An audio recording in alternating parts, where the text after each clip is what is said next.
¿Y cómo fue que el rey del sur contendió contra el rey del norte? ¿Quién es ese rey del sur? Dijimos que el rey del sur en primera instancia fue la Revolución Francesa, porque fue un reino que se levantó exactamente contra Roma papal, que es el rey del norte.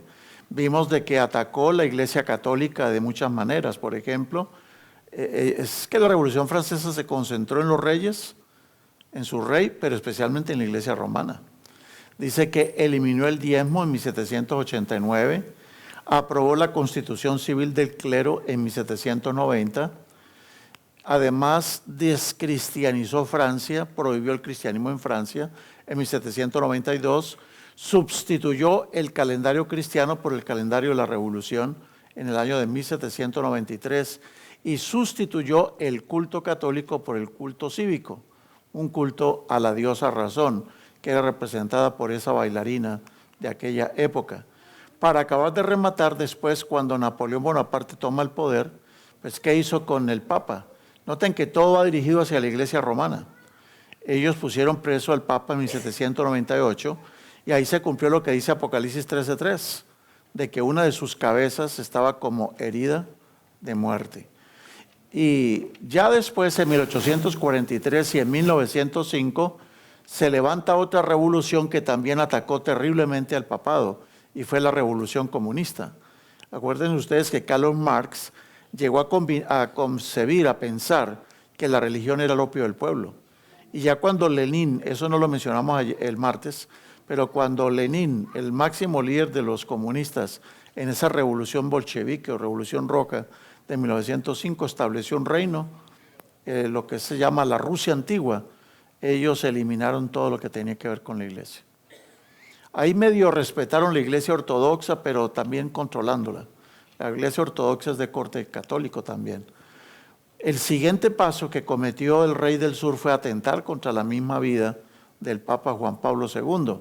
Pero de esa herida, de ese ataque que recibiera, esa no es la herida mortal de Apocalipsis 13. Este fue un atentado a uno de los papas. Entonces, de eso se levantó el papado y causó la caída de lo que hoy conocemos como el comunismo. El comunismo cayó gracias a la alianza entre los Estados Unidos y el papado. Esa fue una alianza que se fraguó en tiempo del presidente Reagan. Y lo último que estudiamos el martes fue de que después de esa herida mortal del sistema papal, lo que viene ahorita en la historia de la tierra es que toda la tierra se va a maravillar en pos de este poder. Recuerden que la palabra bestia significa un reino. Toda la tierra se va a maravillar en pos del reino papal. Van a dominar. Y será tan tremendo que hasta los países musulmanes representados en Libia y Etiopía van a seguir al papado exactamente, como dice Daniel 11:43. Pero bueno, llegamos al tema de hoy. En el tema de hoy dice el versículo 44 de que el papado va a escuchar noticias del oriente y del norte que lo espantarán. Y saldrá con grande ira para destruir, a matar a muchos. ¿Utilizando qué? Utilizando a los reyes de la tierra. Y dice el versículo 45, plantará sus tiendas reales, ¿en qué lugar específicamente? Entre los mares y el monte glorioso y santo. Los mares en Apocalipsis 17:15 representan naciones, muchedumbres, pueblos, lenguas. Y el monte glorioso y santo pues representa al pueblo de Dios. O sea que el pueblo de Dios, y escuchen muy bien atentamente, el pueblo de Dios va a ser objeto de ataques del papado, especialmente en los últimos días. Va a ser objeto de ataques. Pero dice el versículo 45 de que llegará a su final y no va a tener absolutamente quien lo ayude. Eso es lo que dice Daniel 11:45. Ahora, ¿cuáles son esas noticias del oriente? Nosotros vimos el martes de que el oriente representaba el imperio de los medopersas. ¿Será que los medopersas van a atacar al rey del norte? No. En los últimos días los medopersas representan a alguien distinto. Y ese alguien distinto es mencionado en Apocalipsis capítulo 16, versículo 12. Dice que en el tiempo de la sexta plaga, cuando se derrame la sexta plaga, el gran río Éufrates y sus aguas se secarán para que sea preparado el camino para los reyes del oriente. ¿Quiénes eran los reyes del oriente? Pues eran Ciro el Grande y todos sus ejércitos. Pero Ciro el Grande, nosotros aprendimos en este seminario de que Ciro, ¿qué significa la palabra Ciro? El ungido. Este Ciro es un símbolo de Cristo. De modo que los reyes del oriente realmente representan a Cristo y a todos sus ejércitos celestiales. Por eso es que Daniel 12:1, después de que dijo de que se asusta el rey del norte con la noticia del oriente, yo sinceramente, si yo hubiera tenido la oportunidad de separar los capítulos de la Biblia, yo no hubiera hecho el capítulo 12, sino que hubiera dicho Daniel 11:46. Porque es que esa división hace como que si fuera otro tema distinto y resulta que no. Daniel 12:1 es la continuación del versículo 45 y 44. ¿Qué es lo que tanto espanta al rey del norte? Lo que espanta al rey del norte es que escucha que Miguel, el que ya lo venció en más de una ocasión, ahora viene, no viene solo. Eso es lo más terrible. Solito, Miguel solo derrotó a Luzbel. Pero ahora Miguel viene acompañado por todos los ejércitos celestiales. Por eso está espantado el rey del norte, está espantado. Porque él escucha noticias del oriente, y las noticias del oriente son las que aparecen en Daniel 12:1. Simplemente que en aquel tiempo se levantará Miguel, el gran príncipe que está de parte de los ejércitos, que está de parte de los hijos de tu pueblo. Y ahora llegó una palabra especialmente que vamos a estudiar hoy. Dice que cuando Miguel se levante, será un tiempo de angustia. Y la palabra angustia es la palabra sará. Sará. Un tiempo de angustia cual nunca fue desde que hubo gente hasta entonces. Entonces, cuando Miguel se levante, que es un símbolo de Jesús, cuando Cristo venga en las nubes de los cielos, cuando Él vaya a venir, se va a producir en la tierra un tiempo de angustia, cual nunca ha habido desde que hay gente en la tierra hasta entonces. Bueno, y lo más tremendo, que es lo que más nos emociona a nosotros, dice en la parte final del versículo 1 Daniel 12, que en aquel tiempo será liberado ¿quién? El pueblo. Seremos libertados finalmente. Será libertado tu pueblo, pero solamente un grupo. ¿Quiénes? Los que estén escritos en el libro de la vida. Los que estén escritos en el libro de la vida. En ese tiempo en que Miguel se levante. Entonces, lo que nosotros podemos contemplar ahorita es que viene fuego realmente. Viene un tiempo de angustia. Como dice la palabra en arameo, en hebreo, sarah. Un tiempo de angustia cual nunca ha habido en toda la historia de la tierra. ¿De qué tiempo de angustia estará hablando? Para que nosotros podamos entender ese tiempo de angustia, tenemos que dejar que el Señor Jesús nos lo explique. Él mismo nos lo va a explicar. Hace 2000 años atrás, Jesús, estando en lo alto del Monte de los Olivos con sus discípulos, Él les mostró la ciudad de Jerusalén y les hizo llevar su atención hacia las ciudades en el futuro. Y Jesucristo les dijo, ¿veis todo esto? De cierto os digo, que no quedará aquí piedra sobre piedra que no sea derribada. Claro, cuando Cristo dijo eso, pues la gente se asustó. Los discípulos se asustaron. Entonces le hicieron una pregunta muy importante. Le preguntaron, Señor, ¿y cuándo sucederán estas cosas? ¿Qué señal hay de tu venida y qué señal hay del fin del mundo? Pregunta importante o no.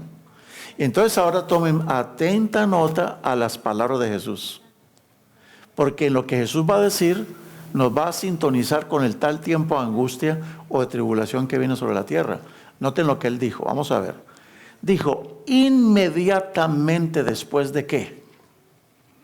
Inmediatamente después, ahora utiliza la palabra ¿qué? Tribulación. Después de la tribulación de aquellos días, ¿será esta tribulación el tiempo de angustia del que habla Daniel 12:1? ¿Será lo mismo? ¿Será que sí o será que no? ¿Estarán relacionados entre sí? Claro que sí. Porque Cristo habla de que va a haber un tiempo de tribulación muy grande en aquellos días. Y lo más tremendo es que Cristo nos va a decir que junto con el tiempo de tribulación hay unas claves para saber cuándo es el tiempo de la tribulación. Y es Jesús el que lo dice. Él dice, inmediatamente después de la tribulación de aquellos días, el sol se oscurecerá y la luna no dará su resplandor. Las estrellas caerán del cielo. Las potencias de los cielos serán conmovidas. Estamos notando las 4 cosas que Jesús está haciéndole las está juntando. O sea que si yo quiero saber de cuál es el tiempo de tribulación del cual Cristo está hablando, tengo que entender las otras señales que Él dio. Porque Él está dando claramente señales o no. Está dando señales. Ahora que por ejemplo estamos viviendo con el terrible ébola, que es la enfermedad que está de moda ahorita, y es peligrosísimo el ébola, demasiado peligroso. Hay mucha gente que está pensando de que el ébola es una señal del fin del mundo y resulta que no. El ébola, según palabras de Cristo mismo, es principio de dolores, pero no es el fin del mundo. El mundo no se va a acabar por el ébola, pero lo que sí viene es un principio de ¿qué? Es solo principio de dolores.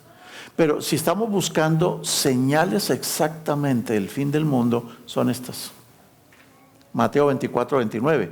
Y noten lo que Cristo dice, que cuando se cumplan estas señales, entonces aparecerá la señal del Hijo del Hombre en el cielo. Y entonces lamentarán todas las tribus de la tierra y verán al Hijo del Hombre, ¿qué? Viniendo sobre las nubes del cielo con gran poder y con gran gloria.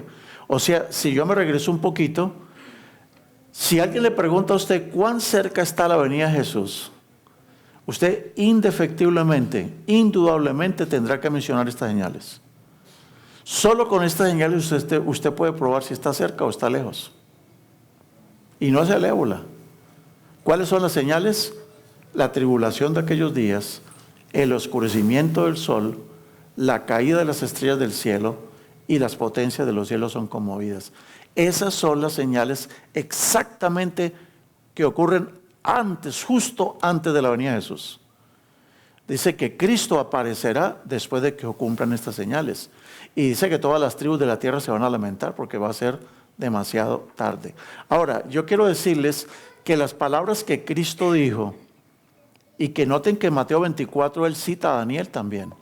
¿Se acuerdan? Cuando estuvimos comenzando esta clase, Jesús mismo citó a Daniel como, Él dijo, cuando ustedes vean la abominación desoladora de la que habló el profeta Daniel, el que lea entienda. O sea, Cristo está usando al profeta Daniel. Por eso estamos usando a Cristo para que nos explique cuál es ese tiempo de tribulación de la que está hablando el profeta. Y miren, las palabras de Cristo son las mismísimas palabras, casi en un 95%, las mismas palabras de Jesús. Son las palabras del sexto sello del Apocalipsis. Miren lo que dice el sexto sello del Apocalipsis. Cuando se abrió el sexto sello del Apocalipsis, ¿qué fue lo que se produjo? Primero que todo se produce un gran terremoto. ¿Qué más se produce? El sol se pone negro como un saco de silicio y la luna se pone toda como sangre. ¿Son parecidas a las palabras que Cristo dijo o no? Cristo dijo que el sol se oscurecería. Y ahora el sexto sello del Apocalipsis agrega el gran terremoto, que no lo mencionó Cristo. Pero dice que el sol se va a poner negro como un saco de silicio. Y menciona otra de las cosas que Jesús dijo, otra señal. Las estrellas del cielo caerán sobre la tierra. Son las mismas palabras de Jesús. Entonces, cuando los discípulos le preguntan a Cristo, Señor, danos una señal de tu venida, Él simplemente les dijo, pues lean Apocalipsis capítulo 6, les voy a dar como señal el sexto sello del Apocalipsis. Cuando se cumple el sexto sello del Apocalipsis, justo se cumple el sexto sello y yo vuelvo a la tierra. Entonces, ¿cuán cerca estamos nosotros? Mira, hermanos, hay 2 puntos claves que nosotros necesitamos entender. Primero que todo, que Jesucristo dijo, inmediatamente después de la tribulación. ¿Qué quiere decir inmediatamente después? Enseguidita. Inmediatamente después. ¿Quiere decir qué? Enseguida. Ocurre esto y enseguida viene lo otro. Entonces, eso es muy importante que lo tengamos en mente. La gran tribulación es dada por Cristo como una señal de su venida. ¿Estamos captando? Es una señal de su venida. O sea, y esto es para que esto contradice un poco mucha teoría que hay por allí. Porque muchos enseñan que la gran tribulación vendrá después de que la iglesia supuestamente haya sido raptada, y eso está como en contradicción un poco aquí con lo que va a decir Daniel. Pero no nos adelantemos mucho y dejemos que el mismo profeta Daniel y el Apocalipsis nos expliquen cómo es el asunto, cuál es el orden de los eventos. Porque él dice inmediatamente después de la tribulación. Y la otra cosa que nos vamos a preguntar es ¿quiénes sufren la tribulación? Esa es otra cosa importante. Según el libro de Daniel y según Jesús, ¿quiénes van a sufrir la tribulación? ¿Solamente los gentiles? ¿Será que la iglesia la va a sufrir o no la va a sufrir? ¿Cómo hacemos para entender todo esto? El segundo detalle que nosotros tenemos que captar es la época en que ocurre la gran tribulación. ¿En qué época ocurre? Pues es en la época en que, según mismo Jesús dijo, en que el sol se oscurezca y la luna no dé su resplandor. Es en la misma época en que las estrellas caigan del cielo. Es en la misma época en que las potencias de los cielos sean conmovidas. Entonces, por esa época es que ocurre el fin de la gran tribulación. Entonces, la gran tribulación va acompañada de tremendas señales. Y esas señales son para el pueblo de Dios, son para los discípulos, no es para cualquier persona. Muy bien, quiero decirles, hermanos, que esta profecía de la gran tribulación o el tiempo de angustia que menciona Daniel 12:1 tiene dos cumplimientos. Porque ese es el estilo de los escritores bíblicos, de las profecías. Así como un diluvio, hace mucho tiempo, el diluvio histórico, pues viene otro de fuego, que es la destrucción del mundo en los días finales. Pero se utiliza el diluvio como una muestra de la destrucción final. Así como, por ejemplo, Sodoma y Gomorra fueron destruidas, Sodoma y Gomorra son utilizadas como un ejemplo de lo que va a ser la destrucción del mundo en los últimos días. Así como la toma de Jerusalén ocurrió, de igual manera la toma de Jerusalén se utiliza como un modelo en miniatura de cómo va a ser el final de toda la historia de la humanidad. Entonces, la gran tribulación ha tenido dos cumplimientos. Tuvo uno y tendrá otro. ¿Cuáles son? Tenemos un cumplimiento histórico. Sí se puede probar con Biblia de que sí ya pasó la gran tribulación, que ya pasó una gran tribulación. Pero también sabemos de que esa gran tribulación que ya pasó está prefigurada en la escatología para que ocurra en los últimos días también. Entonces vamos a la parte histórica. ¿Cuándo se cumplió la gran tribulación en palabras de Jesús? Vamos a ver. Miren, es muy importante que entendamos la palabra que Jesús utilizó. Cuando Jesús dijo, inmediatamente después de la tribulación de aquellos días, el sol se oscurecerá, la luna no hará su resplandor, las estrellas caerán del cielo, las potencias de los cielos serán conmovidas. ¿Cuál fue la palabra tribulación que él utilizó? Es la palabra griega tlipsin. Tlipsin. Ahí está la palabra en griego y debajo está cómo sería en español escrito. Tlipsin. ¿Y qué es la palabra tlipsin?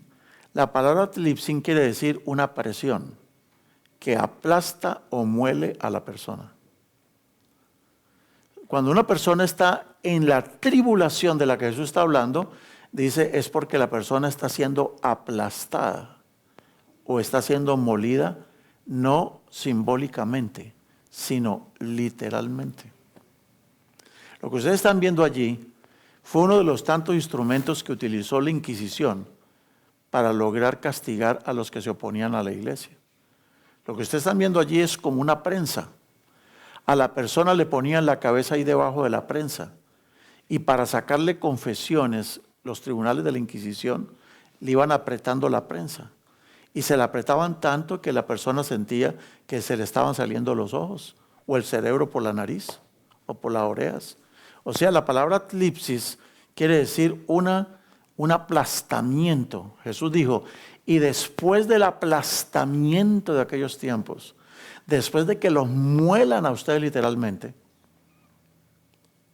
entonces van a pasar que el sol se oscurezca, la luna no dé su resplandor. Entonces, ¿cómo identificamos cuándo fue esa gran tribulación? Miren, hermanos, según Mateo capítulo 24, versículo 9, la tribulación la sufrirían ¿quiénes? ¿Los no creyentes o los creyentes? Según este texto, los primeritos que le iban a sufrir serían los mismos discípulos de Jesús. Dice Mateo 24:9, entonces os entregarán para ser afligidos y os matarán y seréis aborrecidos de todas las gentes por causa de mi nombre. Entonces Cristo está hablando de que nosotros vamos a ser aborrecidos. Dice, le dijo a los discípulos, ustedes los van a aborrecer. ¿Pero sería solamente los discípulos? ¿O será que todo aquel que cree en Cristo va a ser aborrecido también? De hecho, muchos de nosotros, por haber aceptado el Evangelio, hemos sido aborrecidos por la familia, ¿o no? No sé cuántos aquí han sido aborrecidos por la familia. Yo fui aborrecido por mi familia. Yo fui el primero en toda una familia en haber aceptado el Evangelio. Y eso fue un escándalo terrible. Ahora, y dice el versículo 10, ahí viene la palabra escándalo. Y muchos entonces serán como escandalizados. Y ahora habla de algo más pesado todavía. Se entregarán unos a otros. Cuando habla de entregar a una persona es porque está metida las autoridades o no. Las autoridades están de por medio ahora. Y serán entregados unos a otros y unos a otros se aborrecerán. Pero hasta aquí la cosa está solamente en entrega, prisión y aborrecimiento. Pero hermanos, lo que vino después fue más terrible. Y no fueron solamente los discípulos. Ahora son los discípulos de los discípulos de los discípulos. 3 generaciones de cristianos fueron terriblemente perseguidos. En el primer siglo, los primeros en sufrir la persecución de la que Cristo habló, que fue una cosa pequeñita realmente lo que sufrieron los discípulos. Todos los discípulos fueron asesinados, menos uno. Todos murieron trágicamente. Todos murieron, sufrieron muertes terribles. Muy terribles, decapitados, fueron clavados, despellejados, a uno le sacaron la piel completita, se la arrancaron así como si fuera ese queso por allá de Oaxaca, así le sacaron la piel, horrible. Eso le hicieron los discípulos. Tomás, el famoso Tomás, ese lo atravesaron con una lanza, estaba predicando encima de una alberca. Y estando allí predicando, seguro cuando levantó los brazos, ¡pah!, lo atravesaron con una lanza. Fue horrible. Todos los discípulos murieron trágicamente. Y esa persecución, primero comenzaron los judíos a perseguir a los cristianos. Santiago, el hermano mayor de Jesús, Santiago fue asesinado por el rey Herodes. Bueno, hermanos, pero esa tribulación no alcanzó a ser tribulación tlipsis, porque los discípulos simplemente huyeron. Cuando vieron que a Esteban lo mataron, que Santiago fue muerto, pues ¿qué hicieron los discípulos? Huyeron. Y por eso esto no califica para ser la gran tribulación. No fue tan gran. Pero la que vino después, hermanos, del año 100 hasta el año 313, por más de 200 años, la iglesia cristiana primitiva, la iglesia que se fue formando en distintas ciudades, en el imperio romano, en las distintas ciudades los cristianos comenzaron a cazarlos. Comenzó una cacería de cristianos por todo el imperio. Nerón, por ejemplo, culpó a los cristianos del incendio de la ciudad de Roma que él mismo provocó. Y otros cristianos fueron perseguidos salvajemente bajo el tiempo de Domiciano y Diocleciano. Los emperadores romanos, ellos como que quisieron desquitarse con los cristianos de todas las cosas que les estaba pasando mal. De modo que los cristianos son perseguidos entre el año 100 y el año 313 de la era cristiana, cuando aparece Constantino el Grande, supuestamente se convierte y termina la persecución. Viene el edicto de Milán donde para la persecución y la iglesia se convierte en la iglesia oficial del Estado. O sea, por eso ya tenemos que decir que no es la gran tribulación. No puede ser. Porque aquí los que perseguían a la iglesia cristiana terminaron convirtiéndose al cristianismo. Pero hermanos, la tercera, esa es la vencida. La gran tribulación en la parte histórica se cumple cuando Roma, la misma Roma, persigue a los cristianos. ¿Y por qué estamos diciendo eso? Simplemente por un versículo que Jesucristo dijo. Aquí está la clave. En San Juan 16:2 Cristo dijo, y viene la hora, y aún viene la hora, ¿cuándo qué? Cuando cualquiera que os mate pensará que rinde servicio a Dios. Cuando cualquiera que os mate. O sea que iba a llegar la época en que incluso iban a ser muertos en el nombre del mismo Dios, en el mismo nombre de Cristo. ¿Y cuándo se cumplió eso? Hermanos, esto se cumple con la Inquisición. En el año de 1095, el Papa Urbano II organizó la primera gran Inquisición externa, se llamó externa. ¿Por qué? Porque fue dirigida hacia los musulmanes y los judíos, contra ellos. De modo que el Papa Urbano II en el año 1095 organiza a todos los reyes y los ejércitos de Europa y con el símbolo de la cruz se fueron a conquistar Jerusalén para el cristianismo otra vez, a liberar la Tierra Santa. Pero esta gente, estos ejércitos por donde iban pasando, iban destruyendo todo lo que se les atravesaba. Esas son las famosas cruzadas. Y por eso es que los musulmanes nos llaman a los cristianos cruzados. Nos llaman cruzados. Porque ellos saben por la historia que fue Roma la que organizó las cruzadas para expulsar a los musulmanes de la Tierra Santa. Pero esta Inquisición que comienza en el año 1095 fue ratificada ahora como Inquisición Pontificia Interna. Ahora la persecución, las cruzadas, no serían contra los musulmanes y los judíos. Ahora las cruzadas serían contra los mismos supuestos cristianos. Cristianos disidentes, cristianos que iban en contra de Roma. Y el primero que organizó una inquisición interna para purgar la iglesia de las herejías, de las brujas y miles de cosas, fue Inocencio III. Este papa en el año 1208 dio el decreto para comenzar la Inquisición, pero dentro de las iglesias, dentro de la iglesia misma católica. Y ellos quisieron, miren por ejemplo hermanos, ahí está la famosa, lo que ustedes están viendo allá a su derecha es como un trono, es como una silla, pero esa silla está llena ¿de qué? De clavos.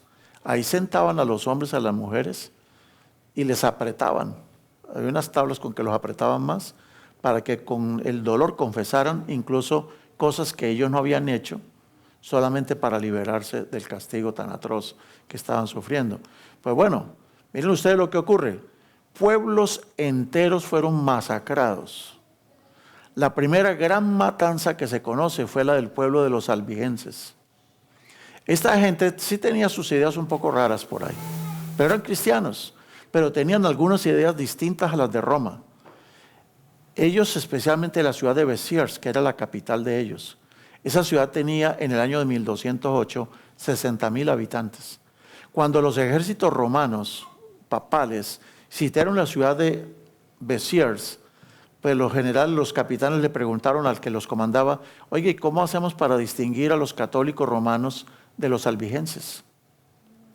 ¿Y qué dijo este hombre? Mátelos a todos. Total, en el cielo Dios los distingue. Y allí, en la toma de la ciudad de Béziers, murieron todos los 60,000 habitantes, los mataron, los quemaron. Tanto católicos, romanos, como los mismos albigenses, que eran protestantes. A todos los mataron. Eso fue lo que hizo Roma. Y está diciendo de que Jesús dijo, la gran tribulación dijo, van a ser aplastados. Ya vimos los instrumentos de tortura. Lo que Roma utilizó con las autoridades, porque las autoridades civiles se aliaron con Roma. Entonces Roma decía, fulano es un hereje. Entonces se lo mandaba a las autoridades. Y las autoridades con un fraile allí de testigo cometían las cosas más salvajes contra mujeres, contra niños, contra ancianos. No había distinción. Era las cosas más horrendas que ustedes se pueden imaginar. Existen miles y miles y miles de libros y de películas y de documentales que todo esto que les estoy diciendo, yo les estoy diciendo solamente una pequeña muestrita. Otro ejemplo fueron los valdenses. Los valdenses fue un pueblo de Francia que vivieron entre los siglos XII y el siglo XIV, vivieron 200 años, hasta que fue exterminado todo el pueblo valdense prácticamente. Estos se hicieron famosos por ser contrabandistas. Pero ¿sabe qué era lo que contrabandeaban? Hojas de la Biblia. Ellos contrabandeaban la Biblia. La Biblia era prohibida, ellos se dedicaban, todos los valdenses eran como mercaderes, vendían de toda clase, ollas, ropa, ungüentos, y cuando había una persona así más o menos que creían que era cristiano, le decía, y por ahí te tengo una hojita de la Biblia, ¿la quieres? Y esos valdenses los exterminaron. Esta gente, las creencias de los valdenses espectaculares. Es de lo más que se parece a la iglesia primitiva, lo que practicaban los valdenses. Yo los desafío a ustedes a que lean las historias de los valdenses. Esa gente estuvo dispuesta a ser muertos todos, pero eran fieles a las cosas de Dios, a lo que Dios enseñaba. Sus enseñanzas eran bien contrarias a toda la iglesia católica, eran bien contrarias, pero todos fueron masacrados. Y bueno, miren ustedes lo que le pasó a los judíos en España. La Inquisición más terrible fue la Inquisición española. ¿Saben ustedes quién organizó la Inquisición española? La famosa reina Isabel de Castilla y el famoso Fernando de Aragón. Los mismos dos que patrocinaron a Cristóbal Colón para el descubrimiento de América. En cada carabela que traían los conquistadores españoles, siempre venían jesuitas allí, frailes, monjes, para venir a evangelizar, bautizar a todos los indios de este lado y convertirlos a la fe católica. Terrible lo que hizo Roma. Y por eso es que en México, en el DF, en Lima, Perú y en Cartagena, en Colombia, en Cartagena de Indias, se establecieron 3 tribunales de la Inquisición en las Américas para juzgar a aquellos que no se convertían al cristianismo católico romano, ¿no? Entonces miren, en España, que fue la Inquisición más salvaje de toda la historia de la humanidad, entre 1481 y 1532 se condenó a muerte al 22% de la población judeo-conversa solamente de la ciudad de Toledo. El 22% es mucha gente, ¿o no? Mucho judío había allí. Y los judíos, pues, al estar en el mundo occidental, pues se convertían al cristianismo, se bautizaban en la iglesia católica. Pero la iglesia católica decía, la Inquisición decía, ellos están bautizando solo para escapar de la Inquisición. No les aceptamos el bautismo. Y aún así los quemaron, los mataron. Fue horrible lo que hizo Roma. Y saben, la Inquisición terminó, hay 2 fechas muy importantes, en 1834 y en 1843. Esa fecha está en la historia. Ustedes métanse al internet y coloquen, por ejemplo, esta palabra, fin de la Inquisición. Y ahí le van a salir todos los documentos, no religiosos, documentos civiles, donde ellos demuestran que la última Inquisición fue la de España y terminó en 1834, dicen unos, y otros dicen que el último fue en 1843. ¿Qué había dicho Jesús? Inmediatamente después de la tribulación de aquellos días, yo vengo. Entonces aquí ya tenemos una fecha, ¿no? 1834, 1843 quiere decir que después de esa fecha, Jesús podría venir o no. Podría venir. Pero no saquemos conclusiones tan a la ligera, porque acuérdense que Cristo dio otras señales, o si no, ¿para qué las dio? Pero quiero mencionarles un caso. Lo que ustedes están viendo allí, un pintor lo hizo, es la famosa doncella de Orleans en Francia. Es una muchacha joven. Esta doncella de Orleans dirigió a los ejércitos de su pueblo, de Orleans, para defenderse de los ataques de otros. Y entonces la Inquisición en Francia, que estaba aliada con los que estaban atacando Orleans, la Inquisición en Francia dijo que ella era una hereje. Y la pusieron presa y la quemaron. La quemaron dizque por bruja. Y resulta que esa misma doncella de Orleans, siglos después, la iglesia romana dijo que era una santa. La famosa Santa Juana de Arco. Miren lo que hacía la Inquisición. La Inquisición primero mataba y luego preguntaba. Primero castigaban y después, no, fue un error, disculpen. Y hasta el día de hoy Roma sigue haciendo lo mismo. Juan Pablo II en el año 2000 pidió perdón al mundo por la Inquisición que le hicieron a Galileo Galilei, diciendo fue un error de nosotros y pedimos perdón al mundo por el juicio inquisitorio que se le hizo a Galileo Galilei, el que fue condenado por haber dicho que la tierra giraba alrededor del sol. Esa fue su herejía, que la tierra giraba alrededor del sol. No lo quemaron, pero eso sí lo humillaron, lo hicieron arrodillarse y pedir perdón.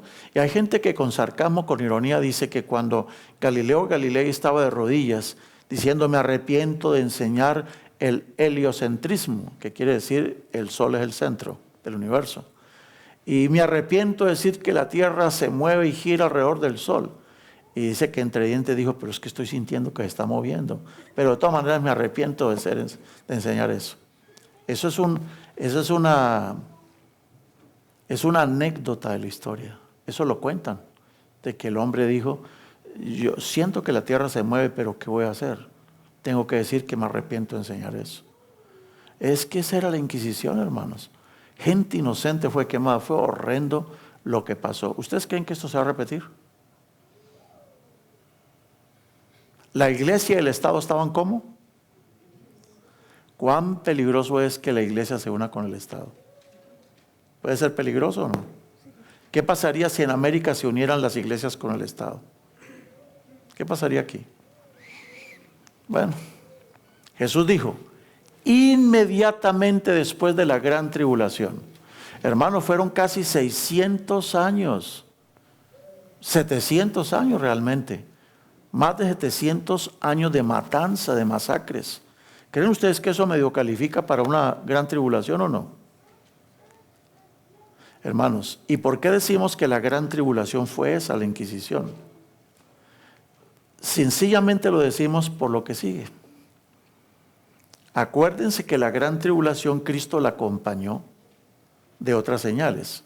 Un gran terremoto, el oscurecimiento del sol, la caída de las estrellas y la conmoción de las potencias de los cielos. Es que ese es el detalle. Que la gran tribulación tú tienes que ubicarla de acuerdo a lo que Jesús dijo.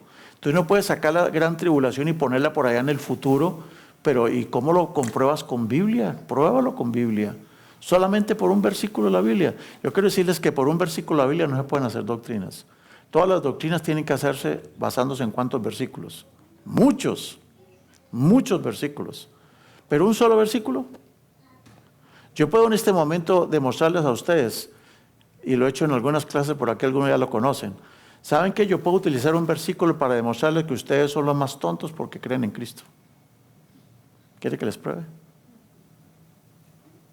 ¿Quiere que les pruebe que ustedes son los más que me causan lástima si creen en Cristo? ¿Quieren que les pruebe con Biblia? ¿Lo quieren? ¿Quieren o no lo quieren? A ver, vamos a probarles. Voy a fundar una nueva iglesia, un nuevo ministerio, se llama el ministerio de los que son inteligentes, no de los que causan lástima. Estoy hablando entre comillas, acuérdense. Estoy hablando entre comillas, no se lo tomen tan a pecho, ¿no? Pero les voy a demostrar que si ustedes creen en Cristo son tontos. Wow, está como pesado, ¿no? A ver, ayúdenme a buscar 1 Corintios 15. 1 Corintios 15. Lo que vamos a hacer es un laboratorio para demostrarles a ustedes, para mostrarles que nunca se puede hacer una doctrina de un solo versículo de la Biblia. No se puede hacer. Cualquier enseñanza que tú tengas tienes que probarla con muchos textos. Y no un solo autor de la Biblia. Muchos autores de la Biblia tienen que coincidir en lo mismo. Porque eso es lo que ha hecho Roma. Roma, por ejemplo, lo de las indulgencias, ¿en qué se basa? En las cartas, en los libros de los Macabeos, en un solo pasaje. Pero no puede ser. ¿Cómo vamos a armar una doctrina? Ahora, yo no puedo sacar la doctrina de que hay un lugar llamado infierno y la gente que está arriba en el cielo mira a los del infierno, basándome peor en una parábola, como la del rico Epulón y Lázaro. ¿Se acuerdan? Y de esa parábola, rico y Lázaro, la han utilizado para enseñar una terrible doctrina. Acuérdense que las doctrinas, o acuérdense, no. Cuando estudiamos la clase de hermenéutica, vamos a muchas cosas de esta vamos a aprenderlas. Nunca se hace una doctrina basándose en un solo pasaje de la Biblia. Nunca. Porque no puede haber contradicción con otros pasajes de la Biblia. Toda doctrina se basa en ¿cuántos versículos? En muchos. Porque yo también puedo enseñarles a ustedes que la mujer que no tenga hijos se va a perder. Bueno, va a formar la iglesia de las mujeres que tienen hijos. Y las que no tengan hijos no pueden ser miembros de esa iglesia. Y yo les puedo probar con Biblia. Pero eso es un horror, hermanos. Es un horror utilizar un solo versículo para armar toda una doctrina, por Dios. Eso no puede ser. Entonces esos versículos así como medio extraños. Tú tienes que buscar otros textos para que, a ver, que me aclaren un poquito. Pero las doctrinas se basan en muchos textos, muchos. Bueno, un texto por ahí al lado. Entonces aquí está. Aquí están los tontos que creen en Cristo Jesús. Entre comillas, ¿no? Primera de Corintios capítulo 15. Bueno, vamos a ver. El capítulo 15, el versículo, ¿qué versículo es? 1 Corintios 15, el versículo 17, no, el 19. 1 Corintios 15, 19. Aquí vamos a formar la nueva iglesia de los que son vivos, no tontos. ¿Qué dice 1 Corintios 15, 19? ¿Qué quiere? ¿Quién me lo lee?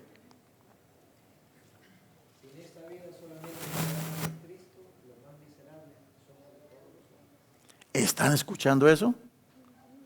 Si en esta vida solo esperamos en Cristo, ¿somos lo más qué? Los más miserables. ¿Alguien tiene una versión distinta? ¿Cómo dice hermano Pablo? Si en esta vida solamente esperamos en Cristo, somos los más dignos de conmiseración. Digno de conmiseración quiere decir me da lástima. Si en esta vida creemos en Cristo, causamos lástima. ¿Alguien tiene una versión distinta? Yo les tengo una distinta, la del 2000. Mire lo que dice. Si solo para esta vida esperamos en Cristo, seríamos los más desdichados de todos los hombres. ¿Cómo les pareció? Ya. ¿Cuántos aceptan esta nueva doctrina? ¿Cuántos la aceptan? ¿Cuántos la aceptan?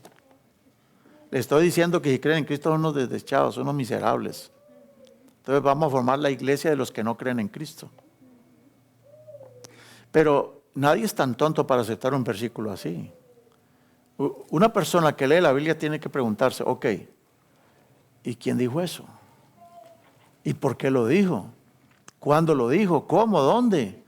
¿Por qué no me leo un poquito antes, un poquito después para entender un poquito? Pero es que nadie puede agarrar un bisturí, algunos así es que estudian la Biblia. Estoy adelantando un poquito la clase de hermenéutica.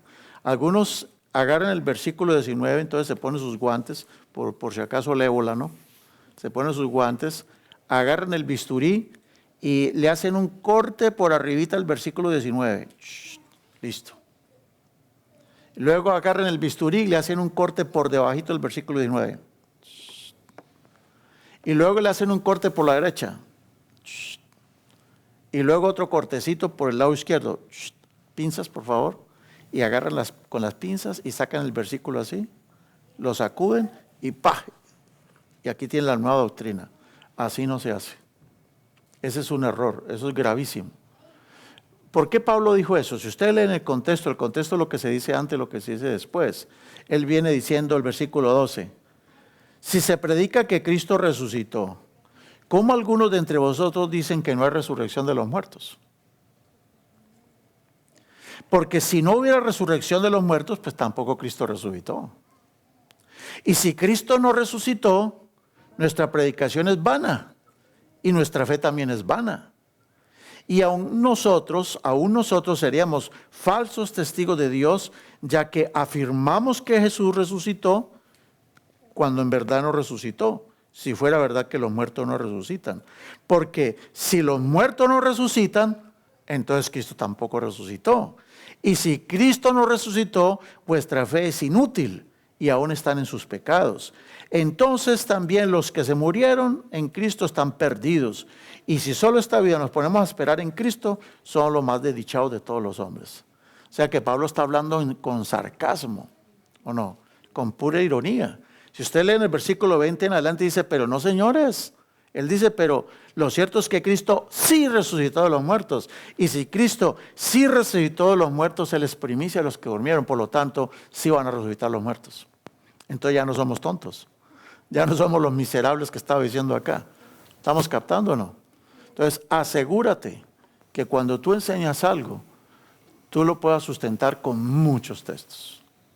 Todas las doctrinas tienen que ser sustentadas por muchos, pero muchos textos. Y no un texto aislado. Ustedes saben que Pablo dijo que la mujer se va a salvar teniendo hijos. ¿Sí lo ha leído o no? La mujer se salvará teniendo hijos. Y también el Pablo dice de que la mujer no hable en las congregaciones, que quede callada. Entonces algunos agarran ese texto y ya formaron una iglesia de los que las mujeres... Triste, hermanos. ¿Cómo toman un solo texto y ponen una carga pesada en toda una congregación? Pero eso se llaman errores de hermenéutica.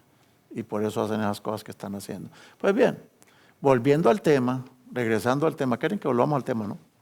Regresando al tema, ya nos desviamos mucho. Jesús habla de la gran tribulación.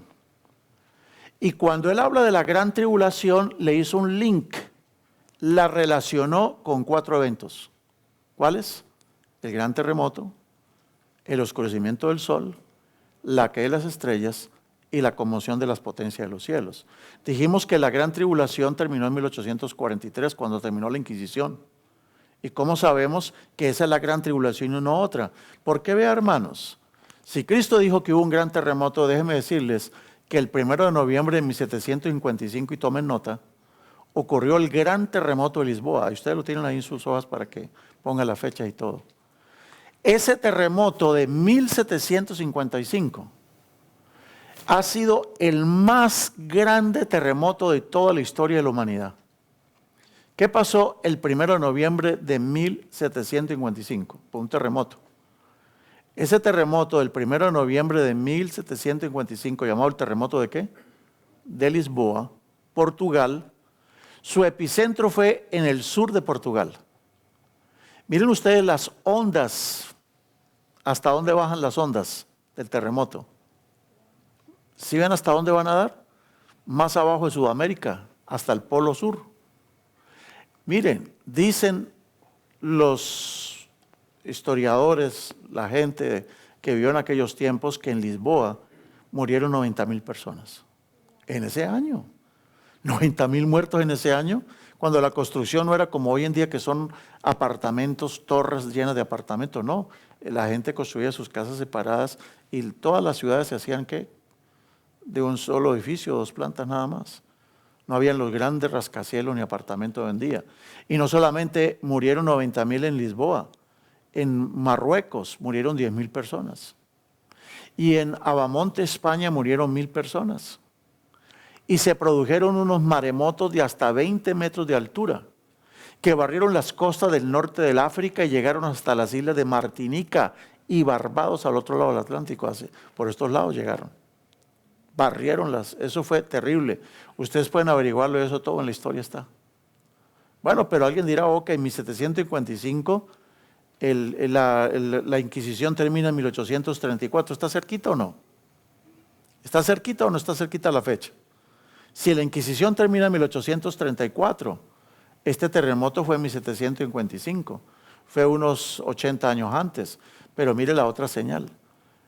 El 19 de mayo de 1780 se conoce en la historia como el día oscuro de New England, de la Nueva Inglaterra. ¿Qué pasó el 19 de mayo de 1780? Todo eso está sujeto a que ustedes lo investiguen por la internet y lo comprueben. Y no tiene nada que ver con religión. Pero eran señales que Dios le estaba dando a sus discípulos. Las señales son dadas a los discípulos, no a los incrédulos. Las señales no producen fe. Las señales confirman la fe, pero no producen fe. Las señales no es para que la gente se convierta. Las señales es para que se afirmen la gente en su fe. Bueno, esa señal le dio Cristo a sus discípulos. ¿Qué pasó el 19 de mayo de 1780? Yo le saqué una foto a la enciclopedia. Yo tengo esa enciclopedia, me la conseguí. Ese volumen, donde habla el día oscuro. Y mire lo que dice allá el Dark Day, el día oscuro. Dice allá de que ese fue el nombre dado en los Estados Unidos al 19 de mayo de 1780, cuando la luz del sol se oscureció sin ninguna causa aparente. No hay explicaciones. No fue un eclipse solar, no fue un incendio forestal, no fue una erupción volcánica, no fue el smog. ¿Qué fue lo que pasó ese día? Fue mucho más que eso. Porque mire lo que dijo el profesor Samuel Williams de Cambridge. Él dijo que esa extraordinaria oscuridad, para la cual no ha habido explicación hasta ahora, comenzó entre las 10 y las 11 de la mañana y continuó hasta la medianoche. ¿La oscuridad duró hasta qué horas? ¿Y a qué horas comenzó? ¿Cuántas horas? ¿Cuántas horas de oscuridad? 13 horas. 13, 14 horas de oscuridad. 14 horas. Dice que a la medianoche la luna salió ¿de qué color? Rojo. ¿Qué había dicho Cristo? El sol se oscurecerá y la luna se tornará ¿en qué? En sangre. Eso le dijo también el profeta Joel y lo dice el Apocalipsis. Pero mire, hay un señor llamado Tomás Campanella.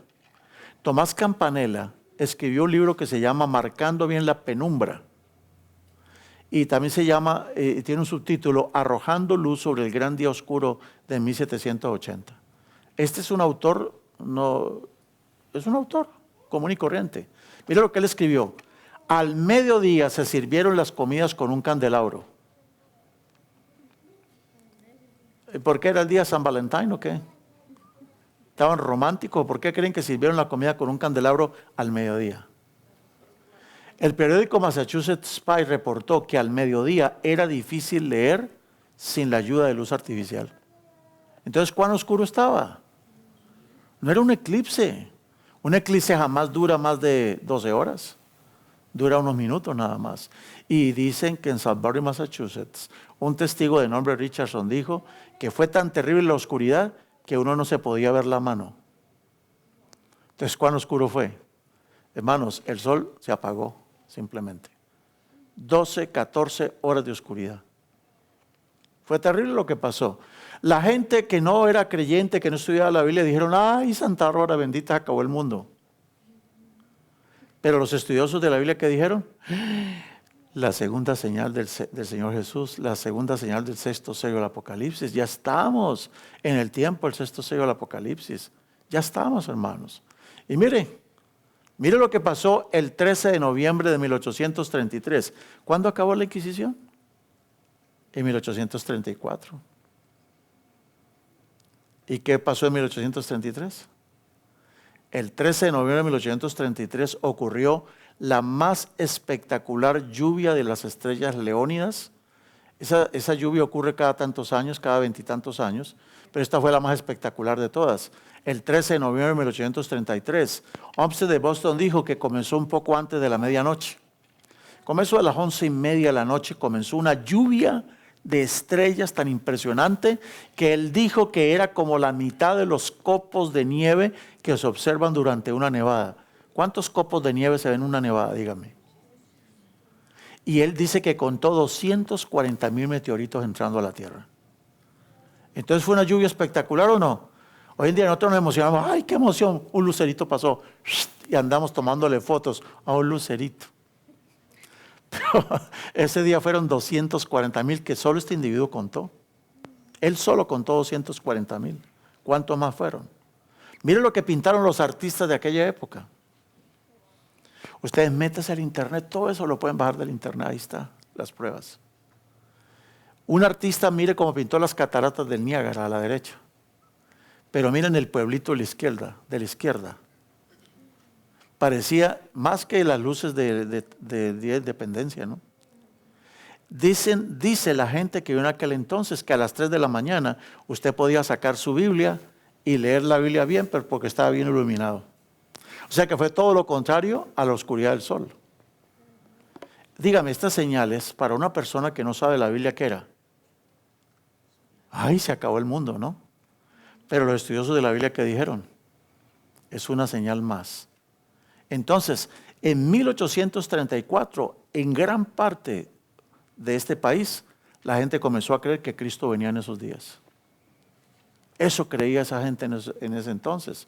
Bueno, en Lucas 21:26 aparece la última señal que dio Jesús. Jesús dijo que antes de que Él apareciera, las potencias de los cielos serían conmovidas. Eso lo dice Lucas 21:26. Jesús dijo que estarían desfalleciendo los hombres por el temor y la expectación de las cosas que sobrevendrían en la tierra, porque las potencias de los cielos serían conmovidas, dijo Jesús. Y dijo aún más, habrá señales en el sol, en la luna, en las estrellas y en la tierra. Los pueblos serán presa de la angustia ante el rugido del mar y la violencia de las olas. Eso no lo hemos visto todavía. No ha habido una señal como esa donde dice que todos los pueblos de la tierra, todos, Han habido maremotos por allá, ¿se acuerdan? En el Asia, que barrieron una isla y la gente se asustó. Y cuando fue el terremoto en Japón, se pensaba que iba a haber un maremoto aquí que iba a venir hasta América, pero no pasó nada. Pero es que Jesús dijo que habría señales en el sol, en la luna y en las estrellas y en la tierra. Los pueblos serán presa, los pueblos. ¿Qué quiere decir los pueblos? Los pueblos serán presa de la angustia. ¿Ante qué? Ante el rugido del mar y la violencia de las olas. Dígame, ¿qué astro controla las mareas? La luna. ¿La luna es la que controla las mareas o no? ¿Sí o no? Y algunas personas también que dicen que son lunáticos. Sé que la luna los controla, ¿no? Y es cierto. Cuando hay luna llena, algunas personas cambian de personalidad. Y por eso de ahí viene el dicho que son, ¿qué? Lunáticos. Si alguien está actuando raro, dice, no, es que la luna está llena. Algunos dicen que le salen colmillos, se vuelven hombres lobos, pero eso es mentira.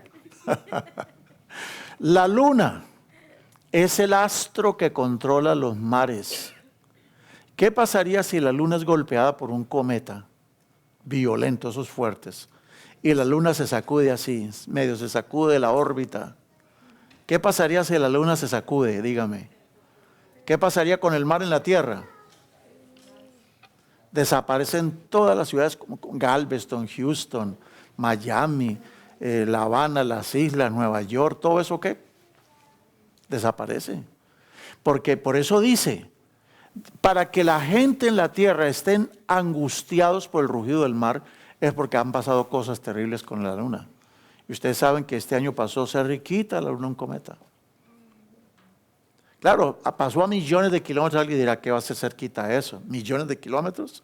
No, es que en la astronomía 1.000.000 de kilómetros es cortito, ¿o no?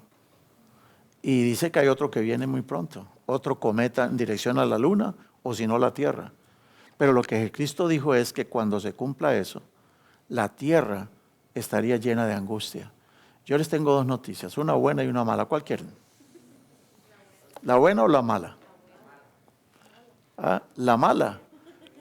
Primero la mala. Cuando se cumpla eso, it's too late. Será demasiado tarde para la gente para que busque a Cristo. Cuando se cumpla la última señal del sexto sello, será demasiado tarde. ¿Y por qué? Ya lo vamos a probar. ¿Cuál es la buena? La buena es que no se ha cumplido. Esa señal del sexto sello no se ha cumplido. No se ha cumplido. Porque es que es muy gráfica. Mire lo que dice la Escritura en cuanto cuando sean conmovidos las potencias de los cielos, simplemente es el inicio de las plagas finales. ¿Por qué? Porque sabemos que es el inicio de las plagas finales. Acuerden que Cristo dijo, habrá señales en donde, en el sol, en la luna y en las estrellas. Entonces aquí viene el cumplimiento escatológico de la gran tribulación. Si hay otra gran tribulación, claro que sí hay y viene. Otra tribulación. Y esa tribulación que viene acompañada de ¿qué? De señales en el sol otra vez. Se repiten las señales del sol, se repiten las señales en la luna, en las estrellas, se va a repetir. Y el terremoto se va a repetir también. Y eso de la lluvia y las estrellas se va a repetir otra vez. Todas las señales de Cristo y las señales del sexto sello se repiten en el tiempo de las plagas finales. ¿Cómo sabemos? A ver. Mire, hermanos, ¿cómo será la tribulación final? La tribulación escatológica. La tribulación final escatológica es el cumplimiento de lo que dice Apocalipsis 12:12. Ay de los moradores de la tierra y del mar, ¿por qué razón? Porque el diablo ha descendido a vosotros con gran ira sabiendo que tiene poco tiempo. Y dice que el dragón se va a hacer guerra. Entonces, ¿si hay una tribulación o no? Pero ¿quiénes van a sufrir la tribulación? ¿Quiénes? Regresemos a un versículo. ¿Va a haber tribulación o no?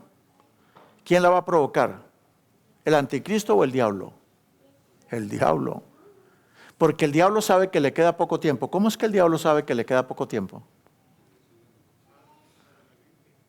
El diablo sabe que le queda poco tiempo. ¿Qué dice hermana Francisca? ¿Cómo sabe? ¿Será que él lee la Biblia? Él se la sabe. ¿Él sabe las señales? ¿Qué dice hermano Moisés? ¿El diablo sabrá de todas esas cosas? Claro. De modo que dice que él tiene que, él dice, ha descendido a vosotros con gran ira, gran ira, gran ira. Bueno, ahora sí leamos el versículo. Y el dragón se fue a hacer guerra ¿contra quiénes? Contra los que guardan los mandamientos de Dios y tienen ¿qué cosa? Y tienen el testimonio de Jesucristo. Entonces, ¿sí va a haber una gran tribulación otra vez? Claro, pero esta es dirigida ¿por quién? Por el diablo, ¿contra quién específicamente? ¿Contra el pueblo de Dios o no? A muchos nos han enseñado que el pueblo de Dios no va a sufrir la gran tribulación, pero yo les invito a que estudien muy bien Daniel y Apocalipsis a ver. Dice que será contra los que guardan los mandamientos de Dios y tienen el testimonio de Jesucristo. ¿Y quiénes son ellos? Los santos. O sea que los santos son objeto de la gran tribulación final. Porque los santos se caracterizan por dos cosas: guardan los mandamientos de Dios y tienen la fe de Jesús, según Apocalipsis capítulo 14, versículo 12. Miren ustedes en qué consistirá la gran tribulación final. Apocalipsis 13, 12 dice que el demonio va a hacer que la tierra adore a la bestia otra vez. Esa es la gran abominación. Es el ídolo abominable que todo el mundo va a querer adorar. Va a hacer que la tierra adore a la bestia. Y dice el versículo 13 de Apocalipsis 13, de que va a hacer descender fuego del cielo para que le crean. Y sigue diciendo de que va a tener la ayuda de otro. Vamos a quitarle y vamos a ponerle otra vez porque algunos no estaban mirando. ¿Se ve? Ahí está el dragón. Y el dragón levanta otra bestia. Es la bestia de la tierra. ¿Y qué es lo que hace la bestia de la tierra? Es la que hace que matar. ¿Notan que está hablando de matar o no? Lo que pasó en el tiempo de la Inquisición se repite. Se va a repetir. Viene otra vez una gran tribulación y será contra los que guardan los mandamientos de Dios y tengan la fe de Jesús. Será que Él va a hacer matar a los que no adoran a la bestia y va a hacer que a todos se les ponga una marca. No se pierdan la clase que vamos a tener el mes de febrero, que va a ser solo sobre los códigos del Apocalipsis. Mis hermanos, iba a poner una marca. ¿Cuál es? El 626, pero eso será tema para la próxima clase. Y bueno, y cuando eso ocurra, ¿qué dice Apocalipsis 6:14? El cielo se desvaneció. A ver, abran sus Biblias en Apocalipsis 6. Apocalipsis 6, por favor. Abran sus Biblias.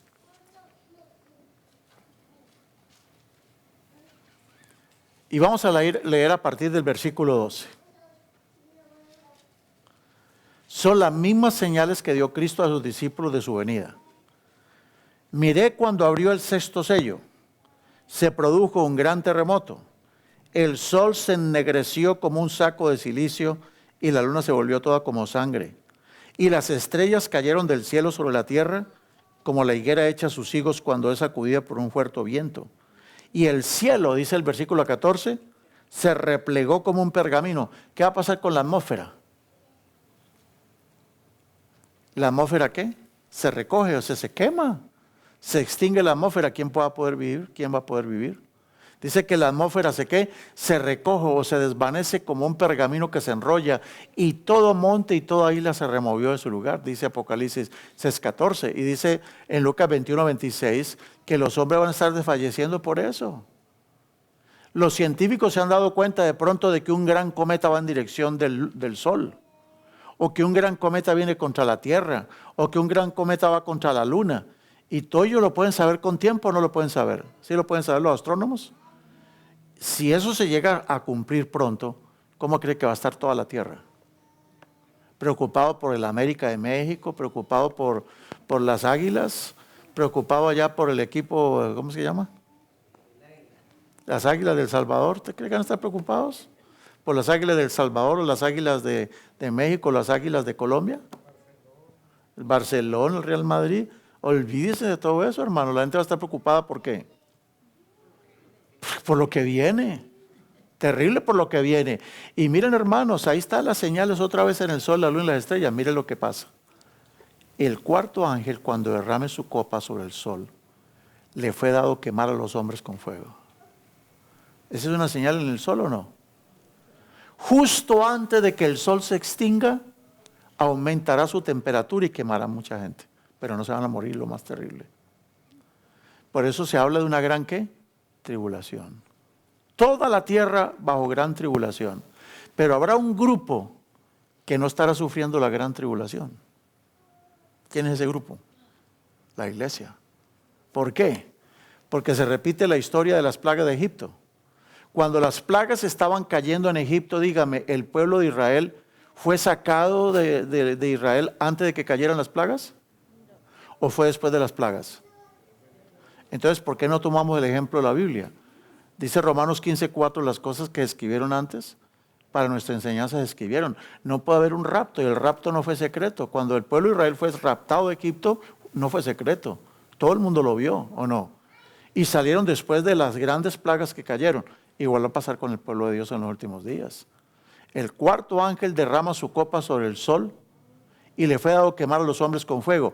Cuando caían las plagas de Egipto, ¿dónde estaba el pueblo de Dios? Estaban en Egipto. ¿En qué barrio estaban? En el barrio de Gosén. Estaban en la tierra de Gosén. Allá los que estaban en Gosén era el pueblo de Israel. Estaban cayendo plagas y el pueblo de Dios tenía como un paraguas, ¿no? La protección, el ángel de Jehová acampaba alrededor de ellos. No les caía ninguna plaga, pero estaban cayendo ya las plagas. Acuerden que el faraón mandó a mirar a ver si el ganado de Israel se había muerto y ninguno había muerto. El pueblo de Dios estaba en la tierra de Egipto todavía cuando las plagas estaban cayendo. Ninguno antes salió. Cuando el pueblo de Israel salió, salió todo el grupo, todo el mundo. ¿Y los muertos también? Cuando Cristo venga por segunda vez, viene por toda su iglesia y por los que murieron también. ¿Y será que habrá una segunda oportunidad para Egipto? Después de que salió la gente que salió, no hubo otro chance para Egipto. Después de que Noé se metió a la barca, al arca, y la puerta se cerró, no hubo una segunda oportunidad para los que se quedaron por fuera. Fueron destruidos. Después de que después de que Lot salió de Sodoma y de Gomorra, ¿hubo otra oportunidad para la gente de Sodoma? ¿Hubo otra oportunidad para la mujer de Lot que se quedó, que fue dejada atrás? No, se murió. No hubo una segunda oportunidad. Y mis hermanos, lo más terrible es que cuando estén cayendo la última gran tribulación, no habrá oportunidad ya. Es demasiado tarde. ¿Por qué? Porque vamos a leer el siguiente versículo. Después de que se cumpla la señal en el sol, dice que los hombres son quemados con el intenso calor. Y blasfemaron el nombre del Dios que tiene autoridad sobre estas plagas. Pero no sé qué. No se arrepintieron. No hay oportunidad más. No se arrepintieron. Por eso hoy es el día. Hoy que tenemos vida y hay paz todavía y hay oportunidad, hoy es cuando nosotros tenemos que entregarnos al Señor. Miren ustedes lo que pasa también en el tiempo de la quinta plaga. ¿Será que se vuelve a oscurecer el sol? Como ya pasó en 1780. Claro que sí. Lo de 1780 fue un cumplimiento en miniatura de lo que viene de la tierra. Porque dice Apocalipsis 16:10 que el quinto ángel derrama su copa sobre el trono de la bestia y su reino se convirtió en ¿qué? El sol se apaga. Se morderán las lenguas de dolor. Pero ¿qué dice el versículo 11? Blasfemarán del Dios del cielo por sus dolores y por sus plagas y no se arrepintieron de sus obras. O sea, se les acabó el tiempo de la gracia. Están vivos y ya se acabó el tiempo de la gracia, estando vivos. Y cayó del cielo, miren la lluvia de estrellas otra vez. Y cayó del cielo sobre los hombres un enorme granizo como del peso de un talento. Son como 30 libras. Y los hombres blasfemaron contra Dios por la plaga del granizo, porque su plaga fue sobremanera grande. ¿Se arrepintieron? Blasfemaron contra Dios. Blasfemaron contra Dios. Bueno, hermanos, ¿saben ustedes que Daniel 12:1 dice que será un tiempo de angustia? Es que, ¿qué puede ser lo más angustiante en ese tiempo, hermanos? ¿Qué será lo más angustiante en ese día? ¿Que esté cayendo fuego? ¿Eso es lo más angustiante? ¿Qué creen que será lo más angustiante? ¿Saben qué es lo más angustiante? Esto, Apocalipsis 22, 10 y 11. El tiempo está cerca en el cual el que es injusto, complételo allí en su hojita porque le falta la palabra, el que es injusto seguirá siendo ¿qué? Injusto. Y el que es sucio seguirá ensuciándose. ¿Qué quiere decir? ¿Que ya no tenemos a Cristo como intercesor? ¿Eso es lo que quiere decir o no? Ya Cristo ya no es el intercesor, ya no es nuestro sumo sacerdote, se acabó el tiempo de la gracia y todavía hay gente viva. Entonces, hermanos, ¿saben cuál es la gran angustia? ¿Qué será de ti y de mí en ese día? ¿Será que cuando llegue ese día, mi conciencia me dirá que yo estuve bien comprometido con Dios o no? ¿Qué pasa con los de nosotros los cristianos, que no estamos bien comprometidos con el Señor? ¿Qué pasará si nos llega a agarrar ese día? ¿Qué pasará con aquellos que no obedecen perfectamente como Dios dice las cosas? ¿Qué cree que va a pasar? Y no es por meter miedo ni nada, ni presión. Es simplemente para que pensemos y reflexionemos. Noé estuvo 120 años predicando a la gente que el mundo iba a ser destruido. Y los cristianos andamos predicando hace tantos años de que el mundo va a ser destruido.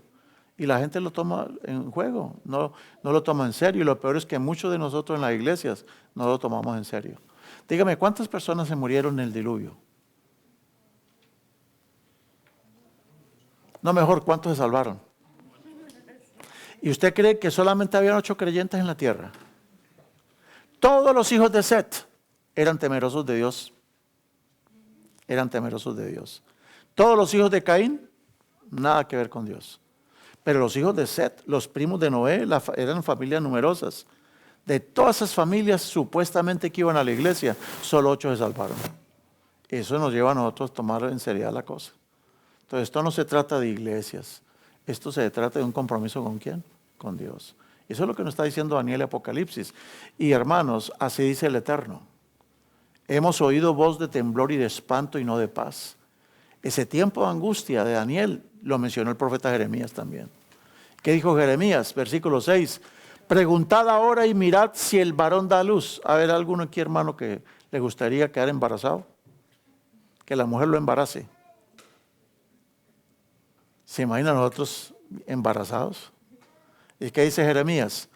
Preguntad ahora y mirad si el varón da a luz, porque he visto a todo hombre con las manos sobre sus lomos, como mujer que está dando a luz, y han palidecido todos los rostros. ¿Por qué dijo eso Jeremías?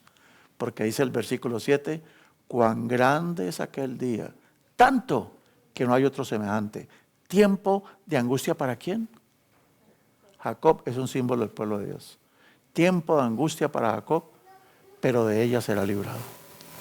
El pueblo de Dios que fue fiel va a ser librado. O sea, lo más terrible en el tiempo de las plagas no es saber que están cayendo las plagas, es saber si yo confesé todos mis pecados, si yo me aparté de todo pecado y si yo viví con fidelidad con mi Dios. Eso va a ser lo más grave. Pero hermanos, gracias a mi Dios que nos pusieron el ejemplo de Jacob. Cuando Jacob regresaba a casa a encontrarse con su hermano Esaú, ¿se acuerdan qué hizo Jacob?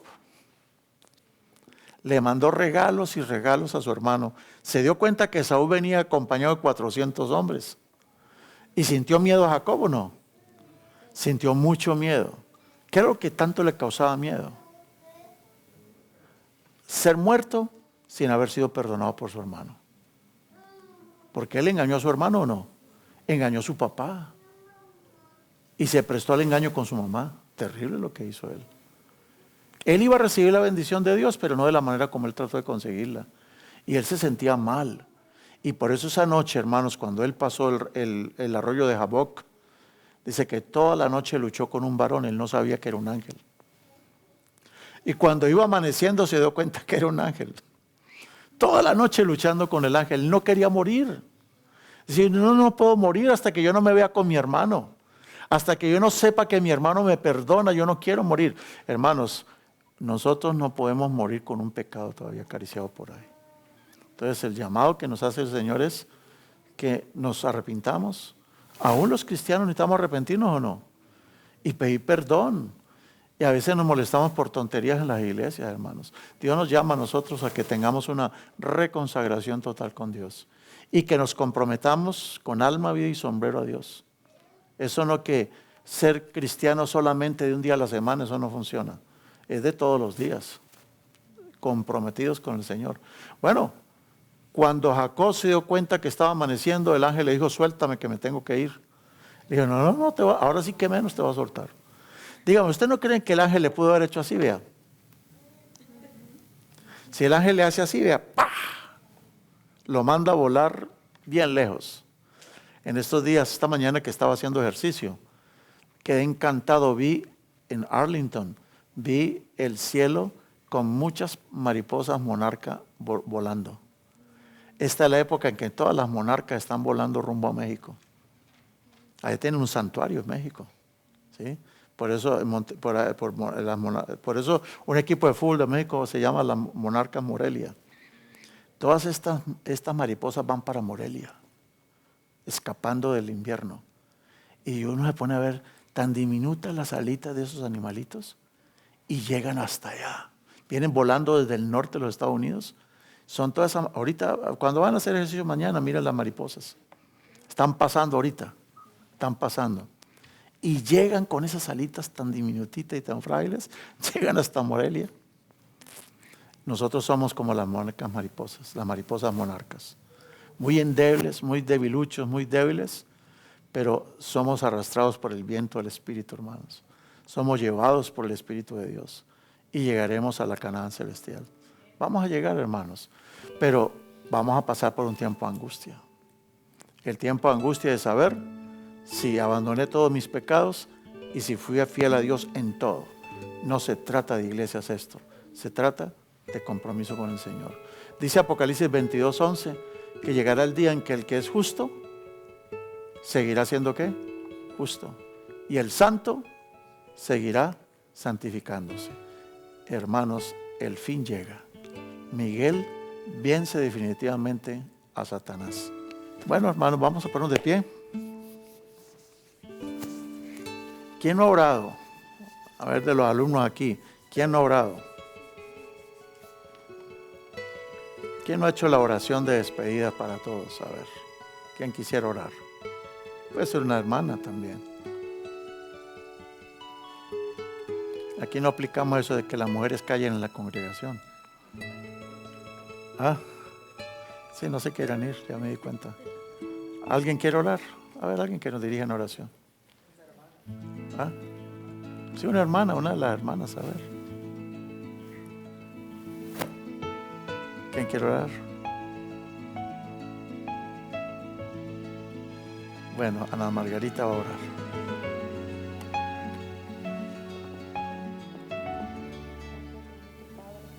Gracias por